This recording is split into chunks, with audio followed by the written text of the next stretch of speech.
ಸತ್ಯ ಯಾವ ಕಡೆ ಇದೆ ಅಂತ ಜನರಿಗೆ ತೋರಿಸ್ಬೇಕಾಗುತ್ತೆ. ಅದನ್ನೆಲ್ಲ ನನಗೆ ಹೇಳಕ್ಕಾಗಲ್ಲ ಸರ್. ನೀವು ಇವಾಗ ಬಿಟ್ಟಿಲ್ಲ ಅಂದ್ರೆ ನೀವು ಯಾವಾಗ ಬಿಡ್ತೀರಾ? ನಮ್ಮ ಮನೆಗೆ ಬಂದು ಮುಟ್ಟುವಂಥದ್ದೇನಿದೆ?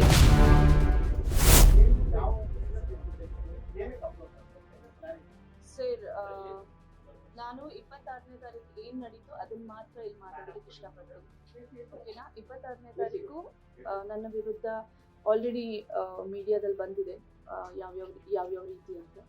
ಸೊ ಅದಾದ ನಂತರ ನಾನು ಅವತ್ತೇ ಮೀಡಿಯಾ ಕೊಡ್ಬೋದಿತ್ತು. ಸರ್, ಒಂದು ಹೇಳ್ತೀನಿ, ಒಂದು ಹೆಣ್ಮಗು ಓಡಿಸ್ಕೊಂಡಾಗ ನಮ್ಮ ಹತ್ರ ಎಲ್ಲ ರೀತಿ ಎವಿಡೆನ್ಸ್ ಇತ್ತು. ಅವತ್ತು ಕೊಟ್ಟಿದ್ದಿದ್ರೆ ಅಯ್ಯೋ ಪಾಪ ಕಾವ್ಯ ಅಂತ ಹೇಳ್ತಿದ್ರು ಆ್ಯಂಡ್ ಅದು ಸ್ಟ್ರಾಂಗ್ ಆಗ್ತಾ ಇರಲಿಲ್ಲ ಕೇಸು. ಸೊ ನಮ್ಮ ಲಾಯರ್ ಹೇಳಿದ್ರು, ಇದು ಯಾವುದೇ ಎವಿಡೆನ್ಸ್ ನೀವು ಎಲ್ಲ ಕಡೆ ಬಿಡೋಂಗಿಲ್ಲ ಅಂತ ಹೇಳಿದ್ರು. ಸೊ ಇವ್ರ ಮಾತಿಂದ ನಾವು ಏನೂ ಅದನ್ನ ಸ್ಪ್ರೆಡ್ ಮಾಡಲಿಲ್ಲ, ಬಿಕಾಸ್ ನನಗೆ ಕಾನೂನು ಪ್ರಕಾರನೇ ಹೋಗ್ಬೇಕಾಗಿತ್ತು. ಅದರಿಂದ ನಾನು ಈ ವಿಡಿಯೋಸ್ನ ಎಷ್ಟೊಂದು ಜನ ನನ್ನ ಮ್ಯಾನಿಫೆಸ್ಟೇಷನ್ ಕ್ಲಾಸಲ್ಲಿ ತೋರಿಸಿದಾಗ ವಿಡಿಯೋಸ್ನ ನೀವು ಇಷ್ಟೊಂದು ಯಾಕೆ ಒಳ್ಳೆಯವರಾಗ್ತೀರಾ, ಈ ರೀತಿ ಎಲ್ಲ ಇದ್ದು ನೀವು ಯಾಕೆ ಬಿಡ್ತಲ್ಲ, ಇಷ್ಟೊಂದೆಲ್ಲ ಒದೆ ತಿಂದು, ಆಗ ನನ್ಗೆ ಅನ್ಸಿದ್ ಒಂದೇ, ಇಷ್ಟೊಂದೆಲ್ಲ ವಿಡಿಯೋದಿದ್ದಾಗ ನಾನು ಯಾಕೆ ಹಾಕ್ಬಾರ್ದು? ಯಾಕಂದ್ರೆ ನಾನು ಇದ್ರ ಬಗ್ಗೆ ಸ್ಟೇ ಆರ್ಡರ್ ತಗೊಂಡ್ ಬಂದಿದ್ದೆ. ನನ್ನ ಬಗ್ಗೆ ಏನ್ ಕೌಂಟರ್ ಕೊಟ್ಟಿದ್ದು ಅದ್ರ ಬಗ್ಗೆ ಸ್ಟೇ ಆರ್ಡರ್ ಹೈಕೋರ್ಟ್ ಇಂದ ತಗೊಂಡ್ ಬಂದಿದ್ದೆ. ಅದಾದ ನಂತರ ನಾನು ನಿನ್ನೆ ಈ ವಿಡಿಯೋಸ್ನ ರಿವೀಲ್ ಮಾಡಿದೆ. ಅಂದ್ರೆ ಸತ್ಯ ಸುಳ್ಳು ಅಂತ ಅಲ್ಲ, ಸತ್ಯ ಯಾವ ಕಡೆ ಇದೆ ಅಂತ ಜನರಿಗೆ ತೋರಿಸ್ಬೇಕಾಗಿತ್ತು. ಯಾಕಂದ್ರೆ 14 ವರ್ಷ ಕಷ್ಟಪಟ್ಟಿದ್ದೀನಿ ಸರ್ ಈ ಹೆಸರನ್ನು ಪಡೆಯೋದಕ್ಕೆ. ಸೊ 14 ನಿಮಿಷದಲ್ಲಿ ಹಾಳಾಕ್ ಬಿಡಲ್ಲ ನಾನು. ಅದರಿಂದ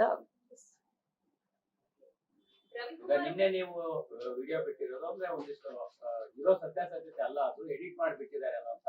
ಸರ್, ಎಡಿಟ್ ಮಾಡಿ ಯಾವುದೇ ಕಾರಣಕ್ಕೂ ಬಿಟ್ಟಿಲ್ಲ. ಯಾಕಂದ್ರೆ ಎಂಟೈರ್ CCTV ಫುಟೇಜ್ ನ ಕೋರ್ಟ್ಗೆ ಸಬ್ಮಿಟ್ ಮಾಡಿದೀವಿ. ಸೊ ಅಲ್ಲಿ ತೀರ್ಮಾನ ಆಗುತ್ತೆ ಅದು ಸುಳ್ಳು ಅಥವಾ ಸತ್ಯ ಅಂತ. 100% ನಮಗ್ ಗೊತ್ತು ಅದು ಎಷ್ಟು ಸತ್ಯ ಅಂತ. 100% ಅದು ಯಾವುದೇ ರೀತಿ. ಈಗ ನೀವು ನನ್ನ CCTV ಫುಟೇಜ್ ಜೊತೆಗೆ ಚೊಪ್ಪಿಯಲ್ಲಿ ನೋಡಿದ್ದು ಯಾರು ಏನು ಅನ್ನೋದು ಕ್ಲಾರಿಟಿ ಅಂತ ಹೇಳಿದ್ವಿ. ಹೌದು. ಏನಿದೆ CCTV? ಸರ್, ಎಂಟೈರ್ ನಾನು ಇನ್ಸ್ಟಾಗ್ರಾಮ್ಗೆ ಎಷ್ಟು ಕೊಡ್ಬೇಕು ಅಷ್ಟೇ ಕೊಟ್ಟಿದ್ದೀನಿ. ಮಿಕ್ಕಿದ ಎವಿಡೆನ್ಸ್ ನಲ್ಲಿ CCTV ಪಾಸ್ವರ್ಡ್ ಅವ್ರ ಹತ್ರನೂ ಇದೆ, ನಮ್ಮ ಹತ್ರನೂ ಇದೆ.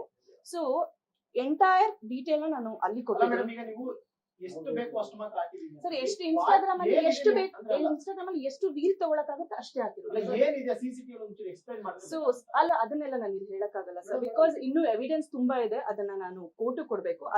ಇವ್ರು ಅದನ್ನ ನಾನು ಐ ಕ್ಯಾನ್ ಕ್ಲಾರಿಫೈ ಏನಂತಂದ್ರೆ ಇವಾಗ ಇನ್ವೆಸ್ಟಿಗೇಷನ್ ಪೆಂಡಿಂಗ್ ಇದೆ. ಇದ್ರಲ್ಲಿ 3 ಕ್ರೈಮ್ ರಿಜಿಸ್ಟರ್ ಆಗಿದೆ. ಒಂದು ಕ್ರೈಮ್ ನಂಬರ್ 61 of 2026, ಇನ್ನೊಂದು 62 of 2026 ಮತ್ತೆ 63 of 2026. 61 of 2026 ಆಗಿರೋದು ಭವ್ಯ ಅವ್ರು ಹಾಕಿರೋದು, ಅಂದ್ರೆ ಕಾವ್ಯ ಅವರ ಸಿಸ್ಟರ್ ಹಾಕಿರೋ ಕಂಪ್ಲೇಂಟ್. ಅದ್ ನಂತರ ಕೌಂಟರ್ ಬ್ಲಾಸ್ಟ್ ಆಗಿ 62 of 2026 ಹಾಕಿರೋದು. ಆ 62 of 2026 ಮಾತ್ರ ಹೋಗ್ಬಿಟ್ಟು ಸ್ಟೇ ನಾವು ಮನೆ ನ್ಯಾಯಾಧೀಶ ಮುಂದೆ ಹೋಗ್ಬಿಟ್ಟು ಅಷ್ಟೇ ನಾವು ಅದು ಸ್ಟೇ ಆರ್ಡರ್ ತಗೊಳ್ಬೋದು. ಅದು ಎಕ್ಸ್ಪ್ಲೇನ್ ಮಾಡ್ಬೇಕಾದ್ರೂ ಕೂಡ ನೀವು ಎಲ್ಲರೂ ನೋಡಿದ್ರೆ, ಮಾಧ್ಯಮದವರು ನೋಡಿಲ್ಲ, ನೀವು ಎಕ್ಸ್ಪ್ಲೇನ್ ಮಾಡ್ಬೇಕಾದ್ರೂ ಕೂಡ ಈ ಸೋಷಿಯಲ್ ಮೀಡಿಯಾ ಏನೇನಾಯ್ತು ಎಲ್ಲರಿಗೂ ಗೊತ್ತು. ಬಟ್ ಅದ್ ಮಾತ್ರ ಸ್ಟೇ ಆಗಿದೆ. ಸೊ ಪೆಂಡಿಂಗ್ ಇನ್ವೆಸ್ಟಿಗೇಷನ್ ಇದ್ದಾಗ ಆ ವಿಡಿಯೋಸ್ ಬಗ್ಗೆ ಕಮೆಂಟ್ ಮಾಡೋದು I don't think it is right.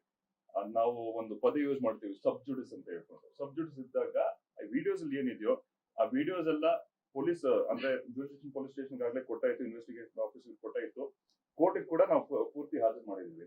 So ಅದ್ರ ಬಗ್ಗೆ ಕಮೆಂಟ್ ಮಾಡೋದು I don't think it is appropriate ಈಗ ಸದ್ಯಕ್ಕೆ. ಹಂಗಿದ್ರೆ ಮತ್ತೆ ವಿಡಿಯೋ ಪೋಸ್ಟ್ ಆಗಿದೆ.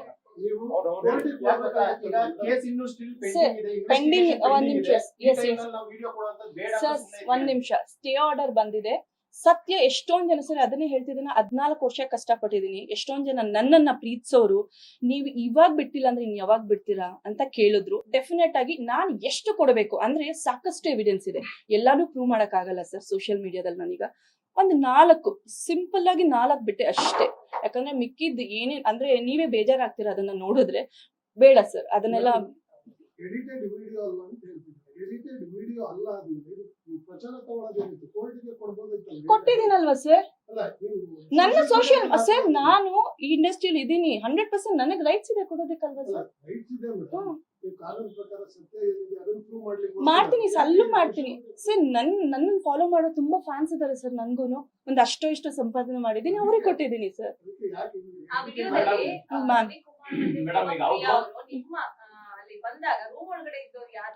ರೂಮ್ ಅದು ನನ್ನ ಬೆಡ್ರೂಮ್. ಅವ್ರು 3 ಜನ ಬರ್ತಾರಲ್ಲ, ಅದು ನನ್ನ ಬೆಡ್ರೂಮ್. ಸೊ ಅಲ್ಲಿ CCTV ಕ್ಯಾಮ್ರಾ ಯಾಕೆ ಹಾಕಿದೀವಿ ಅಂದ್ರೆ ನನ್ನ ಮಗಳು ಓಡಾಡ್ತಾಳೆ, ನೀವೆಲ್ಲ ನೋಡಿರ್ಬೋದು, ಅದು ಇದಿದೆ ಏನು ಅಂದ್ರೆ ಮಕ್ಕಳು ಬಿದ್ದೋಗ್ಬಿಡ್ಬೋದು ಅಂತ ನಾವು ಒಂದು ಇದು ಹಾಕಿದೀವಿ. ಅದರಿಂದ CCTV ಕ್ಯಾಮ್ರಾ ಅಲ್ಲಿ ಇಟ್ಟಿರೋದಕ್ಕೆ ನನ್ನ ಅದೃಷ್ಟ ಚೆನ್ನಾಗಿದೆ. ಅವ್ರು ಅಲ್ಲಿ ಬಂದಿರೋದು ಕವರೇಜ್ ಆಗಿದೆ. ನಾನು ಆ ಟೈಮಲ್ಲಿ ಕಿಚನ್ ಹತ್ರ ಇರ್ತೀನಿ. ಪ್ರೇಮ ಅವರು ಚೇರ್ ತಗೊಂಡು ಎತ್ತಾಕುವಂತ ಒಂದು ಕ್ಲಿಪ್ಪಿಂಗ್ ಇದೆ. ಹೌದು, ನೀವು ಅವರಿಗೆ ಕೆಟ್ಟ ಪದಗಳಿಂದ ಎಸಾಲ್ಟ್ ಮಾಡಿದ್ರಿ, ಅದಕ್ಕಾಗಿ ಅವ್ರು ಆ ರೀತಿ ರಿಯಾಕ್ಟ್ ಮಾಡಿದ್ದಾರೆ ಅಂತ ಖಂಡಿತ ಇಲ್ಲ. ಅದೆಲ್ಲ ಏನೇ ಎವಿಡೆನ್ಸ್ ಇದ್ರು ನನಗೆ ಕೋರ್ಟ್ಗೆ ಪ್ರೊಸೀಡ್ ಮಾಡಿದ್ದೀನಿ. ಸೊ ಅಲ್ಲಿ ಇದಾಗುತ್ತೆ ಮ್ಯಾಮ್. ಅಂದ್ರೆ ನಿನ್ನೆ ನಿಮ್ಮ ವಿಡಿಯೋ ಪ್ರಕಾರವಾಗಿ ನಮ್ಮ ವರ್ಷನ್ ಅಲ್ಲಿ ಯಾವುದೇ ರೀತಿ ತಪ್ಪಿಲ್ಲ, 100% ಸರ್, ನಾನು 100% ಹೇಳ್ತೀನಿ, ನನ್ನ ಆತ್ಮಸಾಕ್ಷಿಯಾಗಿ ನಾನು ತಪ್ಪು ಮಾಡಿಲ್ಲ ಸರ್. ಈಗ ಫರ್ದರ್ ಫುಟೇಜ್ ಅಲ್ಲಿ ಯಾವುದೂ ಕೂಡ ನಿಮ್ಗೆ ವಿರುದ್ಧವಾಗಿಲ್ಲ, ಎಲ್ಲ CCTV ಫುಟೇಜ್ ಸರ್ ಒಂದ್ ಹೇಳ್ತೀನಿ, ಅಲ್ಲಿ ಮಾತಿಗೆ ಮಾತು ಮಧ್ಯಾಹ್ನ ಅಂತ ಹೇಳ್ತೀನಲ್ಲ, ಅವಾಗ ಆಯ್ತು ಸರ್, ಮಾತು ಬೆಳೀತು. ಯಾಕಂದ್ರೆ ನನ್ನ ಮಗುನ ಹೊಡೆದಿದ್ದಕ್ಕೆ ನಾನು ಕೇಳಿದ್ದೀನಿ ಸರ್, ನಾನು ಕೇಳಿಲ್ಲ ಅಂತ ಮಾತ್ರ ಹೇಳಲ್ಲ ಸರ್. ಮತ್ತೆ ಇನ್ನೊಂದು, ನನ್ನ ಮಗಳನ್ನ ಕಳ್ಳಿ ಅಂದ್ರು, ನಾನು ಆ ಹುಡುಗಿ ಜಾಗದಲ್ಲಿ ಬೇರೆ ಯಾರೇ ಇದ್ದಿದ್ರು, ಅಂದ್ರೆ ನಾನು ಒಂದು ವ್ಯಕ್ತಿ ನಾನು ನಂಬಿದ್ರೆ ಆ ವ್ಯಕ್ತಿ ಪರ ನಿಂತ್ಕೊಳ್ಳೋ ಹುಡುಗಿ ನಾನು 100% ನಿಂತ್ಕೋತಿದ್ದೆ ಸರ್. ನಾನು ನಿಂತ್ಕೊಂಡೆ ಅವತ್ತು. ನಾನು ಅದೊಂದೇ ಕೇಳಿದೆ. ಅವಾಗ ಇವರು ಅಂದ್ರೆ ಮಾತು ಬೆಳೀಲಿ ಸರ್. ಸರ್ ನಾನು ಒಪ್ಕೋತೀನಿ, ಮಾತಿಗೆ ಓಕೆ ಮಾತಾಡೋಣ ಸರ್. ಯಾರಿಗೂ ಹೊಡಿಯೋ ರೈಟ್ಸ್ ಕೊಟ್ಟಿಲ್ಲ ಸರ್. ಲೈಕ್ ಅವ್ರ ಅಪ್ಪ ಬಂದು, ಅವ್ರ ತಂಗಿ ಬಂದು, ನಾನ್ ಏನ್ ತಪ್ಪು ಮಾಡಿದೀನಿ ಅಂತ ಅವ್ರು ಬಂದು ನನಗೆ ಹೊಡಿತಾರೆ. ಅವ್ರ ಅಪ್ಪ ರವಿಕುಮಾರ್ ಯಾಕೆ ಬರ್ತಾರೆ ಸರ್ ನಮ್ಮ ಹತ್ರ ಹೇಳಿ? ನಮ್ಮ ಮನೆಗೆ ಬಂದು ಮುಟ್ಟುವಂತದ್ದೇನಿದೆ? ನನ್ ರೂಮಿಗೆ ಬಂದು ತೆಗಿಯೇ ಬಾಗ್ಲು ಅಂತ ಹೇಳೋದನ್ನ ನೀವು, ಐ ಥಿಂಕ್ ನಾನು ಅದನ್ನ ಹಾಕಿದೀನಿ, ತೆಗಿಯೇ ಬಾಗ್ಲು ಅಂತಾರೆ. ಅವ್ರ ಮಗಳು ದುನ್ನೆ ಇಟ್ಕೊಂಡು, ಏನ್ ಸರ್ ಇದು? ನನಗ್ ಗೊತ್ತಿಲ್ಲ ಇವ್ರು ಯಾಕೆ ಹಿಂಗೆಲ್ಲ ಒಂದ್ ಹೆಣ್ಮಗು ಬಗ್ಗೆ ಮಾಡ್ತಾರೆ ಅಂತ. ಒಳಗಡೆ ಆಗುವಂತ ಇಶ್ಯೂಸ್ ಸರ್ ನಾನು ಅದನ್ನೇ ಹೇಳ್ತೀನಿ ಸರ್, 100%. ಸರ್ ನಾನು ಒಂದ್ ಹೇಳ್ತೀನಿ, ನಾನು ಸ್ಟೇಷನ್ ಮೆಟ್ಲ ಹತ್ತ ಹುಡುಗಿ ಅಲ್ಲ. ಯಾಕಂದ್ರೆ ಇದೇ ತರ ಒಂದ್ 2 ಸಲ ನಂಗೆ ಆಗಿದೆ, ಹೊಡ್ಸ್ಕೊಂಡಿದ್ದೀನಿ.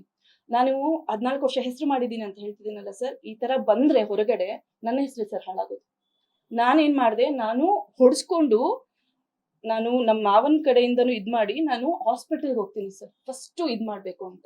ಸೊ ಆಲ್ರೆಡಿ ನಮ್ಮ ಅಕ್ಕ ಎಲ್ಲ ನನ್ನ ನೋಡಿದ್ದಾರೆ ಸರ್. ನನ್ನ ಸ್ಥಿತಿ 100% ತುಂಬಾ ಬ್ಯಾಡ್ ಆಗಿತ್ತು. ನನಗೆ ಗೊತ್ತು ಆ ಸಿಚುವೇಶನ್ ಹೇಗಿತ್ತು ಅಂತ.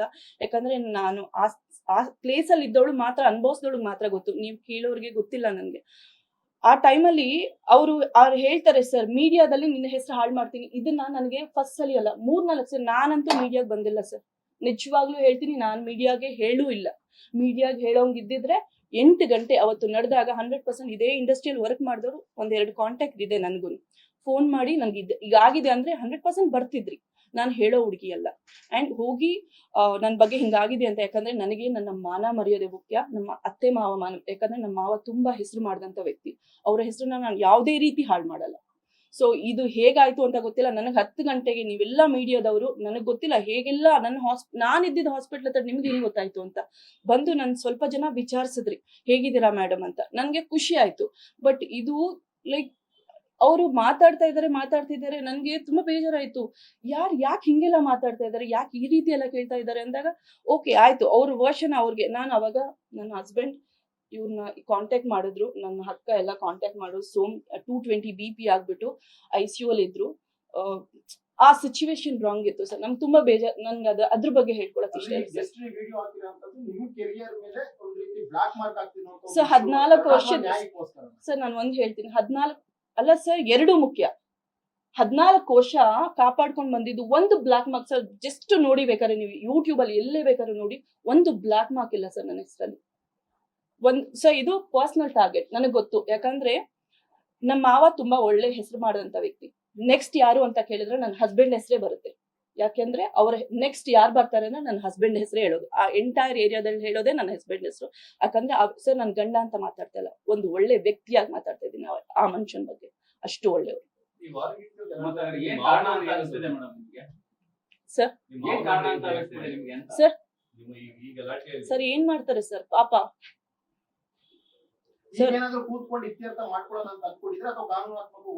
ಎಸ್ ಸರ್, ನಮ್ ಲಾಯರ್ ಇಲ್ಲ ಇದ್ದಾರೆ.